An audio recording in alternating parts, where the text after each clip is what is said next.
ದೆಹಲಿಯಲ್ಲಿ ಡಿಕೆಶಿ ರಹಸ್ಯ ಆಪರೇಷನ್. ಇನ್ನು ಪಕ್ಷದ ಕೆಲವರನ್ನ ಭೇಟಿ ಮಾಡಿ ಚರ್ಚಿಸಿದ್ದೇನೆ. ದೆಹಲಿಯಲ್ಲಿ ಡಿಕೆ ಶಿವಕುಮಾರ್ ಅವರು ರಹಸ್ಯ ಆಪರೇಷನ್ ಮಾಡ್ತಾ ಇದ್ದಾರೆ. ಹಾಗಾದ್ರೆ ಪಕ್ಷದ ಕೆಲವರನ್ನ ಭೇಟಿ ಮಾಡಿ ಚರ್ಚಿಸಿದ್ದೇನೆ. ರಾಜಕಾರಣದಲ್ಲಿ ಸಂಚಲನ ಮೂಡಿಸಿದ ಡಿಕೆ ಶಿವಕುಮಾರ್ ಸ್ಟೇಟ್ಮೆಂಟ್. ನಾನೇನಿಲ್ಲಿಗೆ ಸುಮ್ಮನೆ ಗಾಳಿ ಕುಡಿಯಲು ಬಂದಿಲ್ಲ. ಮಾಧ್ಯಮಗಳ ಮುಂದೆ ಗುಡುಗಿದ ಕನಕಪುರ ಬಂಡೆ. ನನ್ನ ಕೆಲಸ ನಾನು ಮಾಡ್ತೀನಿ, ಎಲ್ಲವೂ ಹೇಳಲು ಆಗಲ್ಲ ಅಂತ ಹೇಳಿದ್ದಾರೆ. ದೆಹಲಿಯಲ್ಲಿ ಹಾಗಾದ್ರೆ ಡಿಕೆ ಶಿವಕುಮಾರ್ ಅವರು ರಹಸ್ಯವಾಗಿ ಆಪರೇಷನ್ ಮಾಡ್ತಾ ಇದ್ದಾರಾ? ಯಾಕೆಂತಂದ್ರೆ ಕಾಂಗ್ರೆಸ್ ಪಾಳ್ಯದಲ್ಲಿ ಸಾಕಷ್ಟು ಗೊಂದಲದ ವಾತಾವರಣ ಇದೆ. ಒಂದು ಸಚಿವ ಸಂಪುಟ ಪುನರ್ರಚನೆ ವಿಚಾರ ಆಗಿರಬಹುದು, ಜೊತೆಗೆ ಈ ಒಂದು ನಾಯಕತ್ವ ಬದಲಾವಣೆ ವಿಚಾರ ಬಹಳ ಚರ್ಚೆ ಆಗ್ತಾ ಇದೆ. ಹಾಗಾಗಿ ಈ ಎರಡೂ ವಿಚಾರಗಳ ಬಗ್ಗೆ ಚರ್ಚೆ ಮಾಡಲಿಕ್ಕೆ ದೆಹಲಿಗೆ ಹೋಗಿದ್ದಾರಾ? ಜೊತೆಗೆ ಕೆಲವೊಂದಿಷ್ಟು ವಿಚಾರಗಳನ್ನ ನಾನು ಆಲ್ರೆಡಿ ಚರ್ಚೆ ಮಾಡಿದ್ದೀನಿ.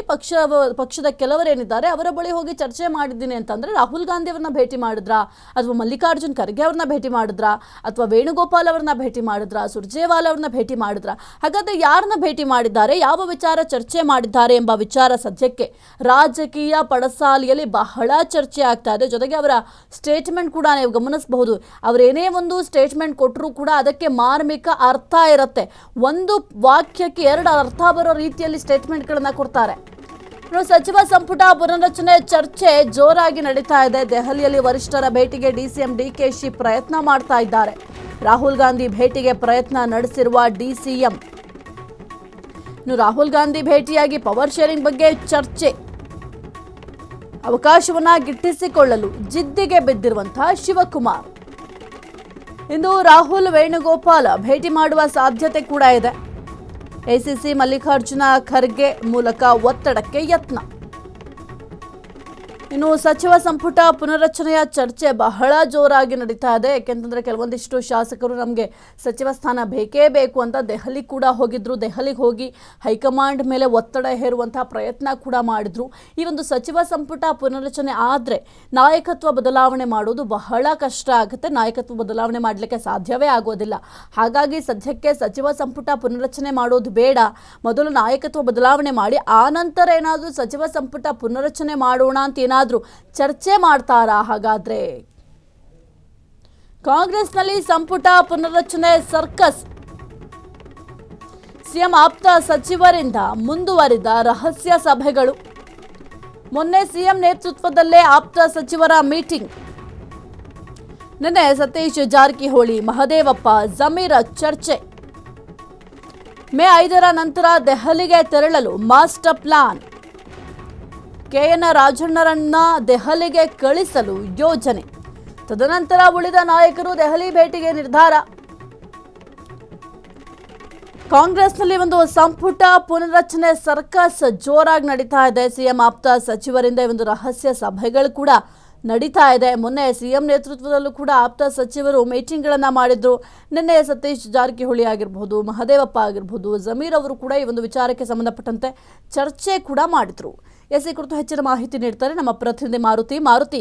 ಸದ್ಯಕ್ಕೆ ಕಾಂಗ್ರೆಸ್ ಹೈಕಮಾಂಡ್ಗೆ ದೊಡ್ಡ ತಲೆಬಿಸಿ ಅಂತಂದ್ರೆ ಒಂದು ಕಡೆ ನಾಯಕತ್ವ ಬದಲಾವಣೆ ವಿಚಾರ, ಮತ್ತೊಂದು ಕಡೆ ಸಚಿವ ಸಂಪುಟ ಪುನರ್ರಚನೆ ವಿಚಾರ. ಈ ಎರಡೂ ವಿಚಾರಗಳನ್ನ ಹೈಕಮಾಂಡ್ ಯಾವ ರೀತಿ ನಿಭಾಯಿಸುತ್ತೆ, ಜೊತೆಗೆ ಡಿಕೆ ಶಿವಕುಮಾರ್ ಅವರ ನಡೆ ಯಾವ ರೀತಿ ಇರುತ್ತೆ, ಏನೆಲ್ಲ ಲೆಕ್ಕಾಚಾರಗಳನ್ನ ಹಾಕ್ತಾ ಇದ್ದಾರೆ ಅಂತ. ಏನು ಈಗಾಗಲೇ ಬೈ ಎಲೆಕ್ಷನ್ ಮುಗಿದ ತಕ್ಷಣ ಸಾಕಷ್ಟು ಕಳೆದ ಒಂದು ತಿಂಗಳಿಂದಲೂ ಕೂಡ ಈ ಸಚಿವ ಸಂಪುಟ ಪುನರ್ರಚನೆ ಆಗಿರಬಹುದು, ಮತ್ತೆ ಅದೇ ರೀತಿ ಸಿಎಂ ಬದಲಾವಣೆ ಬಗ್ಗೆಯೂ ಕೂಡ ಸಾಕಷ್ಟು ಚರ್ಚೆ ನಡೀತಾ ಇರೋದು. ಈಗಾಗಲೇ ಒಂದಷ್ಟು ಜನ ಶಾಸಕರು ಕೂಡ ಸಚಿವ ಸ್ಥಾನಕ್ಕೆ ಬೇಡಿಕೆ ಇಟ್ಟು ದೆಹಲಿಗೆ ಹೋಗಿ ಒಂದು ವಾರಗಳ ಕಾಲ ಇದ್ದು ಅಲ್ಲಿ ಮಲ್ಲಿಕಾರ್ಜುನ್ ಖರ್ಗೆ ಆಗಿರ್ಬೋದು ಮತ್ತು ಸುರ್ಜೇವಾಲಾ ಭೇಟಿಯಾಗಿ ಆದಷ್ಟು ಬೇಗ ಸಚಿವ ಸಂಪುಟ ಪುನರ್ರಚನೆ ಮಾಡಿ ಅಂತ ಒತ್ತಾಯ ಮಾಡಿ ಬಂದಿರೋದು. ಇದು ಎಲ್ಲೋ ಒಂದ್ ಕಡೆ ಕಾಂಗ್ರೆಸ್ ಹೈಕಮಾಂಡ್ಗೂ ಕೂಡ ಒಂದ್ ರೀತಿ ಇದು ಗೊಂದಲ, ಸಂಕಷ್ಟದಲ್ಲಿ ಕಾಂಗ್ರೆಸ್ ಹೈಕಮಾಂಡ್ ಇರುವಂತದ್ದು. ಒಂದ್ ಕಡೆ ಸಚಿವ ಸಂಪುಟಕ್ಕೆ ಒತ್ತಾಯ ಹಾಕ್ತಿದ್ರೆ, ಇನ್ನೊಂದ್ ಕಡೆ ನಾಯಕತ್ವ ಬದಲಾವಣೆಗೂ ಕೂಡ ಕೆಲ ನಾಯಕರು ಒತ್ತಾಯ ಹಾಕ್ತಿರೋದ್ರಿಂದ ಯಾವ ರೀತಿ ನಿರ್ಧಾರಗಳನ್ನ ಕೈಗೊಳ್ಬೇಕು ಎಂಬ ಬಗ್ಗೆ ಕೂಡ ಸಾಕಷ್ಟು ಗೊಂದಲದಲ್ಲಿ ಹೈಕಮಾಂಡ್ ಇರುವಂತದ್ದು.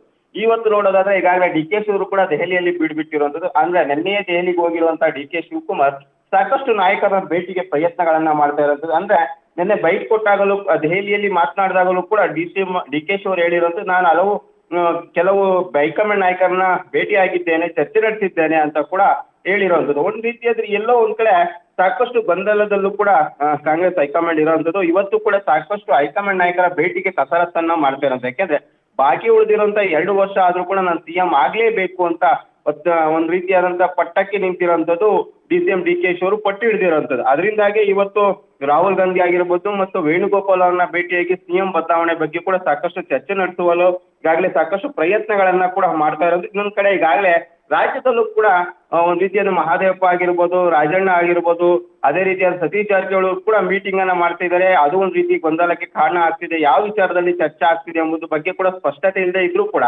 ಅಲ್ಲಿ ಕೂಡ ನಾಯಕತ್ವ ಬದಲಾವಣೆ ಮತ್ತು ಸಚಿವ ಸಂಪುಟ ಬದಲಾವಣೆ ಬಗ್ಗೆ ಹೆಚ್ಚು ಚರ್ಚೆ ಆಗ್ತಿರುತ್ತೆ. ಯಾಕೆಂದ್ರೆ ಈಗಾಗಲೇ ST ಸಮುದಾಯದಲ್ಲಿ ಇಬ್ಬರು ಸಚಿವ ಸ್ಥಾನದಿಂದ ಕೈ ಬಿಟ್ಟಿರುವಂತದ್ದು. ಅವರಿಗೆ ಸಚಿವ ಸ್ಥಾನ ಅಂದ್ರೆ ಇಬ್ಬರಿಗೆ ಕೂಡ ಈಗ ಸಚಿವ ಸ್ಥಾನ ಕೊಡಬೇಕು. ಅದರಿಂದಾಗಿ ST ಸಮುದಾಯಕ್ಕೆ ಸಚಿವ ಸ್ಥಾನ ಕೊಡ್ಲೇಬೇಕು ಅಂತ ಪಟ್ಟನ್ನ ಹಿಡಿದಿರುವಂತದ್ದು ST ಸಮುದಾಯದ ನಾಯಕರು. ಈಗಾಗಲೇ ಅದಕ್ಕೆ ಸಂಬಂಧಪಟ್ಟಂತೆ ಏನು ಮೇ 4ನೇ ತಾರೀಕು ಬೈ ಎಲೆಕ್ಷನ್ ರಿಸಲ್ಟ್ ಬರುತ್ತೆ. ಆ ನಂತರ KN ರಾಜಣ್ಣ ಅವರನ್ನು ಕೂಡ ದೆಹಲಿಗೆ ಕಳಿಸುವ ನಿಟ್ಟಿನಲ್ಲಿ ಚರ್ಚೆಗಳು ನಡೆಸ್ತಾ ಇರುವಂತದ್ದು. ಯಾಕೆಂದ್ರೆ ಈಗಾಗಲೇ ಇಬ್ಬರನ್ನ ST ಸಮುದಾಯದಿಂದ ಕೈ ಬಿಟ್ಟಿದ್ದಾರೆ.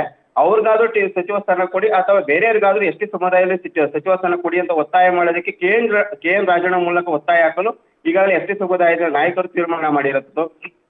ಇನ್ನೊಂದ್ ಕಡೆ DCM DK ಅವರು ಕೂಡ ಯಾವುದೇ ಕಾರಣಕ್ಕೂ ಈ ಬಾರಿ ಸಚಿವ ಸಂಪುಟ ಪುನರ್ರಚನೆಗೂ ಮೊದಲೇ ನಾನು ಸಿಎಂ ಆಗ್ಲೇಬೇಕು ಅಂತ ಕೂಡ ಹೈಕಮಾಂಡ್ ಮಟ್ಟದಲ್ಲಿ ಒತ್ತಡ ಆಗ್ತಾ ಇರುವಂತದ್ದು. ಅದರಲ್ಲೂ ಪ್ರಮುಖವಾಗಿ AICC ಅಧ್ಯಕ್ಷರಾದಂತಹ ಮಲ್ಲಿಕಾರ್ಜುನ್ ಖರ್ಗೆ ಮೂಲಕ ಹೈಕಮಾಂಡ್ ನಾಯಕರಾದಂತಹ ರಾಹುಲ್ ಗಾಂಧಿ ಮತ್ತು ವೇಣುಗೋಪಾಲ್ ಅವರಿಗೆ ಒತ್ತಡ ಹಾಕಲು ಪ್ರಯತ್ನಗಳನ್ನ ಮಾಡ್ತಾ ಇದ್ದಾರೆ. ಆದ್ರೆ ಹೈಕಮಾಂಡ್ ನಾಯಕರು ಇವತ್ತು ಭೇಟಿಗೆ DK ಅವರಿಗೆ ಅವಕಾಶ ಕೊಡ್ತಾರ ಇಲ್ಲ ಒಂದದ್ದು ಕಾದು ನೋಡ್ಬೇಕು. ಒಟ್ಟಲ್ಲಿ ಸಿಎಂ ಪಟ್ಟ ಪಡೆಯುವ ನಿಟ್ಟಿನಲ್ಲಿ ಅವರು ಸಾಕಷ್ಟು ಕಸರತ್ತು ಮತ್ತು ಹಲವು ನಾಯಕರ ಭೇಟಿ ಆಗಿರ್ಬೋದು ಮತ್ತು ರಾಜಕೀಯ ತಂತ್ರಗಳನ್ನ ಕೂಡ ರೂಪಿಸ್ತಾ ಇರುವಂತದ್ದು ಸಾಹಿತ್ಯ. ಓಕೆ, ಥ್ಯಾಂಕ್ ಯು ಮಾರುತಿ ನಿಮ್ಮೆಲ್ಲ ಮಾಹಿತಿಗಾಗಿ.